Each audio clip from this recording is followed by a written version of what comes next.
So let's begin by asking a question.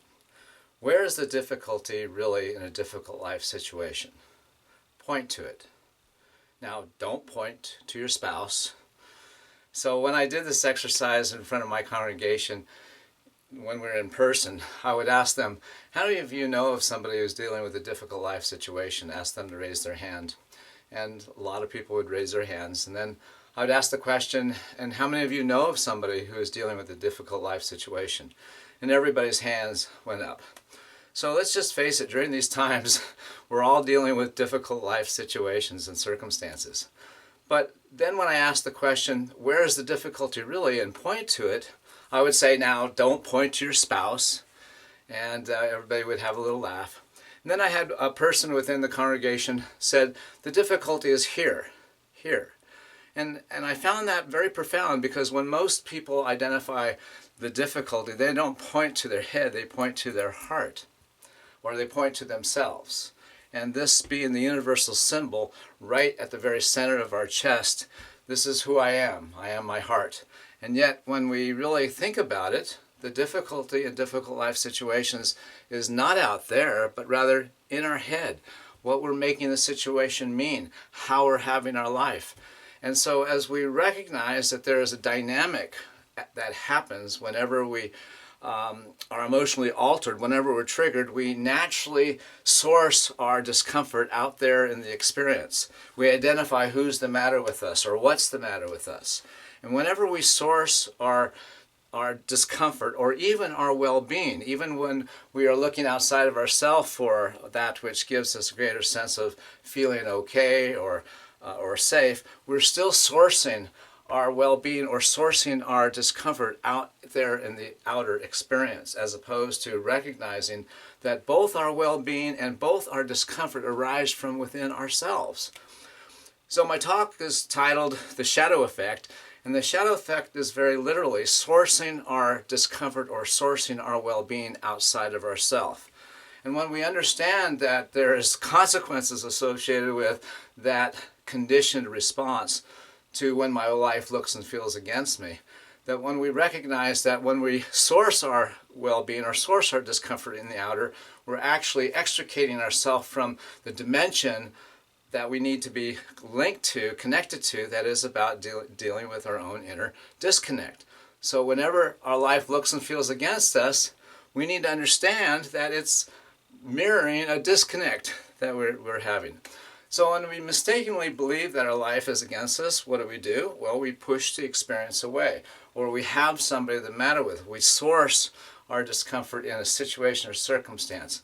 And then it's likely that we enroll others to help others support us as we struggle with a difficult life situation. And when we do that, when we seek out others to say, yeah, it sucks to be you, we're really not helping ourselves. We're really not dealing with what the underlying issue really is. When life looks and feels against us, it's really a mirror unto that part of us that is living in the disconnect.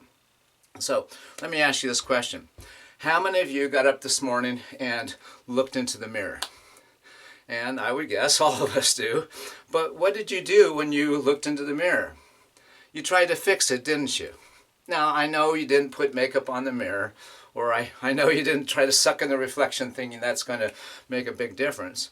And why didn't you try to fix the mirror? Well, it's because we innately know that the mirror can only reflect how we're showing up. But yet isn't it interesting how we don't recognize that when life looks and feels against us, it's mirroring our own disconnect. Instead, we try to fix the mirror. We try to have something else mirrored back to us. Let me ask you this question. Have you ever tried to get God to change the way the mirror works? Dear God, get this out of my life.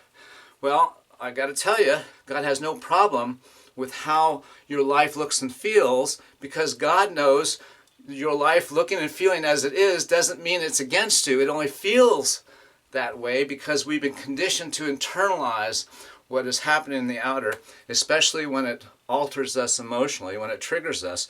We're trained and conditioned to interpret that this is against me. Something out there is the matter with me. So we have to flip that if we're going to ever reach a place where we can use what we're having to really transform our lives independent of how it looks and feels. So I had a student named Scott who is testing for his first degree black belt in the martial art of Taekwondo. And so I would have as a custom when I would have individuals, especially kids, receive their promotion, their black belt, I would take off my black belt and throw it on the floor and say, "Look at that! Did you see that?" And the kids would wonder, well, what's Sensei Gary talking about? And then I would say, so your black belt can't get up and defend you. You know, it doesn't have the power. It's just a symbol of something. What does your black belt represent?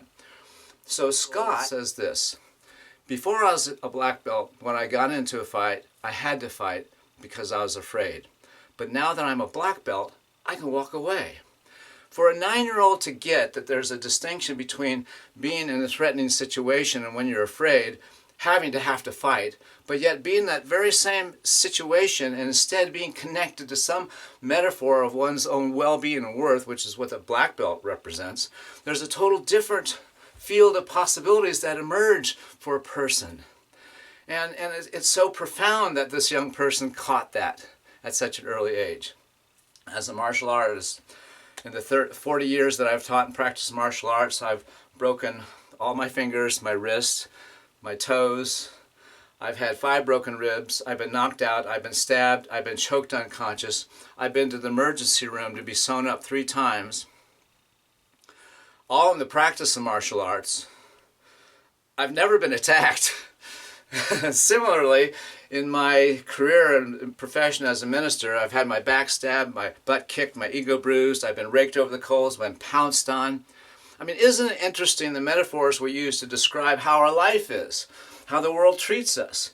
And yet when we recognize that what we put out there has to come back to us, has to be mirrored back to us, we need to then wake up and recognize, well, wait a minute, what am I doing unto myself when I'm living in this belief that when I feel emotionally altered, there must be something out there that's against me. But instead, as I begin to understand the dynamic of my conditioned self, then I have to be in the question, who do I need to be in order to need to be right? Have you ever needed to be right before? Go ahead, raise your hand. It's just a fur ball. Cough it up. So if we get behind our need to be right, who do we have to be? Well, when I need to be right, I have to be insecure. I have to be inadequate. I have to be a disappointment or not enough. And who do we have to be when we have to have things be a certain way? We will see that every coping strategy has underlying it a belief about ourselves that we're less than. We don't measure up. And until we recognize that that's what's really going on when our life looks and feels against us, it's a mirror unto that part of us that is living in the belief that we're less than, that we're not good enough, that we don't measure up. And instead, if we don't reconcile that disconnect, if we don't recognize that there's the little boy or little girl still within us, still actively believing that they're less than, and that influences how we look and feel with respect to how our life is unto us. And so as we recognize that these dynamics that we are just by default given to in terms of pushing a life away or needing to be right or having somebody that matter with us, when we recognize that that's an effect of living in the disconnect, then we have to shift our energy and be in the question, how can I use what I'm having? How can I be present to whatever is going on, even if it looks and feels as if it's against me? Well, we have some teachings given to us by our Jesus Christ, who gives us a sense of what we need to do, what we need to be capable of doing within ourselves in order to shift into a place of empowerment, in order to shift into a place of wholeness and really valuing ourselves. And so there is a teaching in Scripture where Jesus talks about a relationship dynamic that he calls the enemy. And so as we look at his teachings, we have to sometimes translate his language into terminology that makes sense to us. And so I'm going to be sharing his teaching on how to dismantle the dynamic of having someone or something against us, believing that it is against us. How do we step out of that way of relating to what we're having as our life experience? Correct. But I'm going to be quoting from the King James Version, the version that Jesus used. Now, Jesus didn't really use the King James Version. That's just a joke. And with live streaming and not having an audience, I don't know if you're laughing or if you're wondering about whether or not I have all my senses. Anyway, listen to this teaching, and I want you to think about an enemy that you have in your life right now. Your enemy can be your body, a self-image, a disability, an illness. Your enemy can be an interpersonal difficulty, a conflict that you're having with someone. Your enemy can be a life circumstance. Most of us have one or two or legions of enemies in our life that actively cause us to have to live a life of defensiveness and live within the hormones of stress all of the time. And so as you hear this teaching, I want you to also hear that this teaching is applying itself to a part of our faculties that is distinctively different than what we think is where the teaching is directed. So I'll make it plain and simple here in just a second. And so here's the teaching. Love your enemies. Bless those that curse you. Do good to those who hate you, and pray for those who persecute you and despitefully use you, so you may be called children of your Father which is in heaven. And so it's as if we don't even get to claim our divine inheritance as children of God until we're able to do this that Jesus is asking us. To love, to bless, to do good, to pray. All in relationship to what we're having that looks and feels against us. So what does it mean to love our enemies? To love means to accept, to allow, to embrace, because to push away the experience of the triggering moment takes us away from the arena within which that moment is a portal to that part of ourself that is living in the disconnect. If we don't accept and welcome what's going on, as Eckhart Tolle says, welcome it as if you've chosen the moment. And so if we don't place ourselves in proximity to the deeper work that has to happen, if we disconnect from the outer experience, we disconnect from the part of us that is held in hostage or in bondage. And so the second step is to bless those that are against us, that curse us. So what does it mean to bless?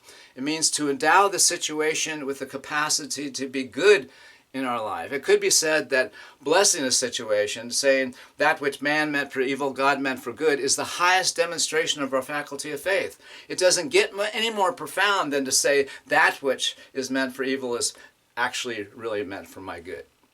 The third step is to do good, to do the right thing.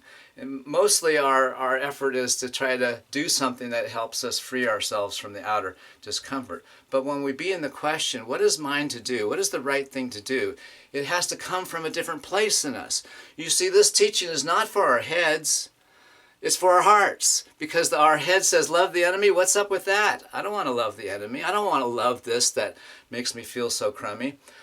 And what does it mean to bless a situation? It's not a head thing either. It comes from the heart. To know at the depths of our being that this situation is meant for my good requires of us an open heart to be able to open ourselves to the possibilities that this could be a breaking point, an aha, an epiphany that leads us to a greater expression of our own well-being and worth.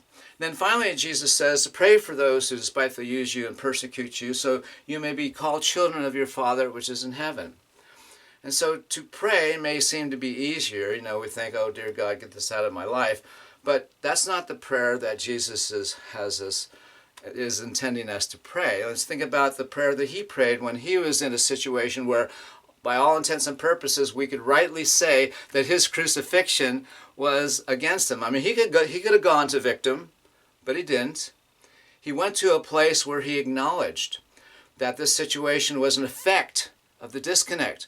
Forgive them, Father, for they know not what they do. And so when we recognize that every place in our life where we have been injured or hurt is because there's been a disconnect, because people aren't living out of their own sense of well-being and worth. And so I can only be hurt. I can only be hurt by someone else when I'm living in my own disconnect, when I'm living in my own sense of not enough. When I'm in my wholeness, what you say and do, they may hurt my body, they may take my life, but it can't take my equanimity away. And so when we recognize that when we enter into this relationship with knowing who we are and who we've come here to be, the situations that we're having in our life become opportunities for us to overcome or express or transcend that which is an apparent limitation in the outer. So give it a moment of thought. Jesus says to love your enemies, but we're not saying we have to like the situation. We're saying that we have to welcome the situation. And the litmus test of whether or not we're present to a situation is gratitude. Several years ago, 5 years ago, I was diagnosed with a terminal illness. I had stage 4 metastatic melanoma, a rare form of internal cancer. I had over 30 tumors within my body, one the size of a lemon and two sizes of golf balls. And I wasn't given much hope at all. But because I was able to really be in this awareness that this is for me, that this is going to pull out of me something that is integral to my capacity to be unto my life the one, the Christ. If I'm going to attain that capacity, I have to integrate all the parts of myself that are living in the disconnect into a unified whole that is moving towards greater love and compassion and awareness in my daily life.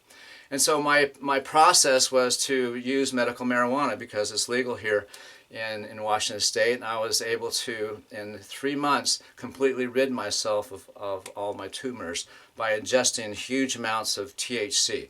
Now, it's not something that was fun or something that was easy. It was very, very difficult, but I could not have attained that demonstration without practicing those 4 steps: loving the enemy, welcoming the cancer because it brings me into a reconciliation process, knowing that this is for my good, knowing that doing the right thing meant to follow my guidance.